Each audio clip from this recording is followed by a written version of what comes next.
Hello class 9th students. तो दोस्तों कैसे हैं आप लोग। दोस्तों आज मैं लेकर आया हूँ एक इम्पोर्टेंट चैप्टर के टॉप मोस्ट रिपीटेड क्वेश्चन जो कि आपके पेपर में आने के चांसेस हैं। तो चलिए देखते हैं कौन सा चैप्टर लेकर आया हूँ मैं। The French revolution. ठीक है, बहुत इंपॉर्टेंट चैप्टर है, आप लोग जानते ही हैं, और इसमें से बड़े क्वेश्चन आने के चांसेस भी बढ़ जाते हैं। ठीक है, तो चलिए देखते हैं। फर्स्ट क्वेश्चन हमारे सामने, ideas of liberty and democratic rights were the most important legacy of the French revolution. Explain the statement in the light of French revolution. यानी कि जो आइडियाज़ थे लिबर्टी के, आज़ादी के और डेमोक्रेटिक राइट्स के, वो क्या थे, इंपॉर्टेंट लेगेसी लेकर चल रहे थे फ्रेंच रेवोल्यूशन में। आप मुझे एक्सप्लेन करके बताइए कि ऐसा क्यों। तो चलिए आंसर देखते हैं। People of third state demanded a society based on freedom and opportunities to all. ठीक है, जो थर्ड स्टेट के लोग थे वो मांग रहे थे क्या, इक्वलिटी मांग रहे थे, फ्रीडम मांग रहे थे और अपॉर्चुनिटी मांग रहे थे। जो उन्हें चाहिए थी कि भाई आप फर्स्ट वाले से और सेकंड वाले से जितना भी आप रिस्पेक्ट करते हैं, उनको जितनी अपॉर्चुनिटी देते हैं उतनी अपॉर्चुनिटी आपको हमको भी देनी पड़ेगी थर्ड स्टेट वालों को। ठीक है, तो सेकंड पॉइंट देखते हैं। The national assembly was formed in 1791 with an object to limit the powers of the monarch. ठीक है, और 1791 में हम देखते हैं कि नेशनल असेंबली बनती है और वो मोनार्क की जो पावर होती है, जो राजा की पावर होती है ना, उस पर थोड़ा सा लिमिट लगाने की कोशिश करती है। थर्ड पॉइंट है, the constitution framed in 1791 began with a declaration of the rights of a man and citizen. जो 1791 में जो कॉन्स्टिट्यूशन बनता है उसमें हम देखते हैं कि जो लोग हैं उनके राइट्स उनको मिल जाते हैं, सिटीजन्स के राइट्स मिल जाते हैं। और fourth point, censorship was abolished in 1789। और जो प्रेस पे सेंसरशिप थी, लोगों पर सेंसरशिप थी, ठीक है, यानी कि प्रतिबंध जो थे 1789 में उसे भी हटा दिए जाते हैं। तो ये फर्स्ट क्वेश्चन का आंसर था, जिसमें हमने देखा कि आइडियाज़ क्या थे लिबर्टी के, वो भी थर्ड स्टेट वालों के लिए। और ये 4 पॉइंट आप लिख के लाएंगे, पेपर में गारंटी है आपको मार्क्स कोई नहीं काट सकता। ठीक है, चलिए सेकंड क्वेश्चन देखते हैं। सेकंड क्वेश्चन हमारे सामने, explain the impact of the French revolution on the life of people of French. यानी कि फ्रेंच जो थे, वहाँ के जो लोग थे, उन पर फ्रेंच रेवोल्यूशन का क्या इम्पैक्ट आया था। तो चलिए पहला पॉइंट देखते हैं। फर्स्ट पॉइंट है, divorce was made legal and could be applied by both women and man. ठीक है, यानी कि वुमेन एंड मैन दोनों के दोनों क्या कर सकते हैं, अब तलाक ले सकते। पहले सिर्फ और सिर्फ आदमियों के लिए था, मगर उसके बाद औरतों को भी ये लीगली दे दिया गया ये right. Women could be now trend for jobs, could become artist और रन स्मॉल बिजनेस। यानी कि अब वुमेन भी क्या कर सकती है, जॉब्स कर सकती है, छोटे मोटे बिजनेस कर सकती है। ठीक है, आर्टिस्ट बन सकती है। और इसके अलावा सेकंड पॉइंट है, the constitution of 1791 began with a declaration of the rights of man and citizen. It proclaimed that freedom of speech and opinion and equality before law were natural rights of each human being by birth. यानी कि अब 1791 में जो constitution आया है उसमें प्रत्येक व्यक्ति को संविधान के समक्ष क्या होना पड़ेगा, स्वतंत्र और समानता रखनी पड़ेगी। और ये कॉन्स्टिट्यूशन ने उनको ये राइट जो था वो दे दिया। चलिए थर्ड पॉइंट देखते हैं। Newspaper, pamphlet and printed pictures appeared steadily in the towns of French. यानी कि अब हम देखते हैं कि न्यूज़पेपर, पैम्फलेट और प्रिंटेड फॉर्म में जो भी चीज़ें थी ना, वो अब लोगों को दिखती थी, क्योंकि इससे पहले तो सेंसरशिप थी, तो कुछ देखने की तो बात ही नहीं चलती थी, जो राजा बोलेगा वही दिखेगा। ठीक है, मगर अब आप फ्रीडम होकर आपके पास एक फ्री समाज है जहाँ पे आप अपने टैलेंट को दिखा सकते हैं। ठीक है, from there they travelled into the countryside. अब ये इधर से उधर अलग अलग कंट्री में जा सकते हैं और कंट्री के ही कुछ भागों में वो अब जा सकते हैं। पहले बहुत ज़्यादा प्रतिबंध देखने को मिल रहा था हमें फ्रेंच रेवोल्यूशन से पहले। These publications described and discussed the events and changes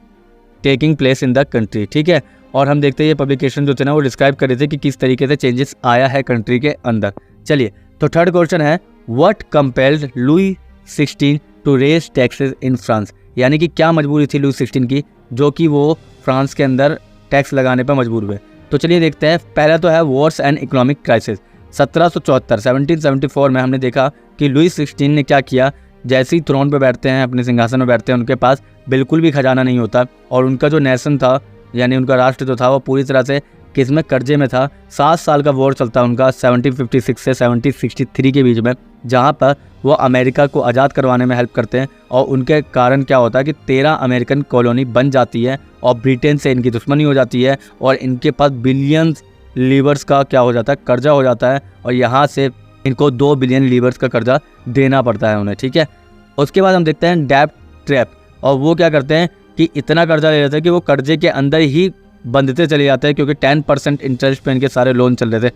अगर आप खुद सोचिए, अगर 1 लाख का लोन है, 10,000 सिर्फ और सिर्फ आपको इंटरेस्ट में देने पड़ेंगे। और यहाँ पे राजा भी ऐसी ही ज़िंदगी जी रहा था, जहाँ पे उन्हें एक परसेंटेज देना पड़ रहा था। और पेमेंट किससे आनी है? सिर्फ गरीबों से आनी है। और गरीबों के एक्सपेंसेस भी होते हैं, वो तो इतना नहीं दे सकते। और इनको भी अपने एक्सपेंसेस रखने, जैसे कि आर्मी मेंटेन करने के लिए तो रखना ही पड़ेगा, court, running government offices, universities, और इसके अलावा और भी। तो ये यहाँ से भी पैसे आते थे।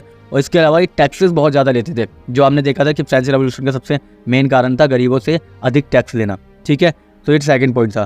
थर्ड पॉइंट है एक्स्ट्रा वेजेंट कोर्ट। और इसके अलावा हम देखते हैं कि बहुत ज़्यादा खर्चीली कोर्ट थी। कोर्ट बोले तो यानी राज दरबार वगैरह जो है, दरबार जो था वो बहुत ज़्यादा खर्चीला था। इनफैक्ट इनकी जो वाइफ थी वो भी बहुत ज़्यादा क्या थी, बहुत ज़्यादा खर्चीली थी। ठीक है, France under various kings had a extravagant court at the immense palace of वर्साइज।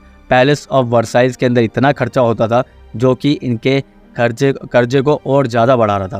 तो ये आपका था थर्ड पॉइंट। अब हम चलते हैं नेक्स्ट क्वेश्चन की तरफ। और नेक्स्ट क्वेश्चन हमारे सामने, describe the status of the Nobel in France before the revolution. यानी कि रेवोल्यूशन में फ्रांस में डिस्क्राइब करो स्टेटस को। नोबेल के जो स्टेटस है, नोबेल कौन थे? फर्स्ट और सेकंड। ठीक है, यही लोग नोबेलिटी में माने जाते थे। तो इनकी जो पावर है ना वो बताओ। तो आंसर देखते हैं। आंसर है the clergy and the nobles led a life of luxury and enjoyed numerous privilege. On the other hand the peasants and workers lived a wretched life. They groaned under heavy taxes and forced labor.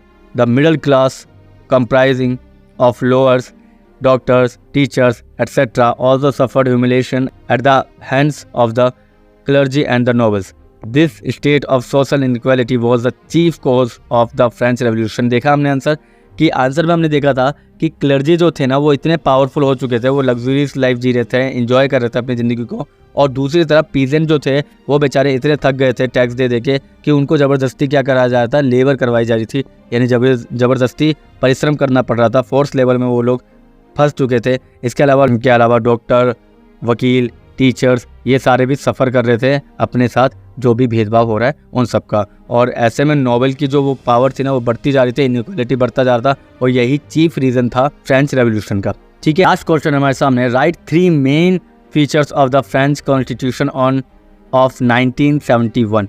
यानी कि 3 main feature बताने आपको French constitution में जो 1971 में देखा गया था। मैं सबसे पहला पॉइंट है आंसर में, power of the national assembly. यानी नेशनल असेंबली के 1791 में जो पावर थी, उन्होंने क्या किया था, नेशनल असेंबली खुद की बना ली थी, जहाँ पे उन्होंने बोला कि हर सिटीजन अब वोट डाल सकता है, इलेक्टर खुद चुन सकता है अपना वो in turn choose the assembly. जो असेंबली में रहेगा वही ये सारे कार्य कर पाएगा। सेकंड पॉइंट है right to vote. Right to vote से हमारा तात्पर्य है कि जो भी सिटीजन 25 साल से ऊपर होगा वही सिर्फ वोट डाल सकता है। और बाकी इसके अलावा जो भी 3 दिन तक लेबर वेजेस करता है, यानी ये लेबर है वो वेजेस कमा रहा है और उसके बदले में वो टैक्स दे रहा है ना, तो वही क्या एक्टिव सिटीजन माना जाएगा। और एक्टिव सिटीजन ही क्या कर सकता है, वोट डाल सकता है, और कोई वोट नहीं डाल सकता। ठीक है, all women were classed as the passive citizen. और वुमेन को अभी भी राइट नहीं मिला, क्योंकि वो पैसिव सिटीजन है, वो घर में रहती है, कमाती नहीं है, तो उनको राइट नहीं मिलेगा कि वो वोटिंग कर सकें। ठीक है, थर्ड पॉइंट है बेसिक राइट्स। बेसिक राइट्स में हम देखते हैं कि फ्रीडम ऑफ स्पीच मिल चुकी है, राइट टू लाइफ मिल चुका है, फ्रीडम ऑफ ओपिनियन, अपनी बातें रखने का ओपिनियन मिल चुका है, इक्वलिटी जो है कानून के सामने वो भी मिल चुकी है। It was the duty of the state to protect each citizen's natural right. ठीक है, अब प्रत्येक स्टेट के नागरिक को खुद के जो राइट्स है वो संभालने पड़ेंगे और कॉन्स्टिट्यूशन का ख्याल रखना पड़ेगा। यहाँ पे आपके टॉप 5 क्वेश्चन खत्म होते हैं। मिलते हैं नेक्स्ट वीडियो में, तब तक के लिए चैनल को सब्सक्राइब करें और हाँ, वीडियो को पूरा देखें, जो भी वीडियो मैं आपकी क्लास की डालता हूँ। ठीक है, तो थैंक यू।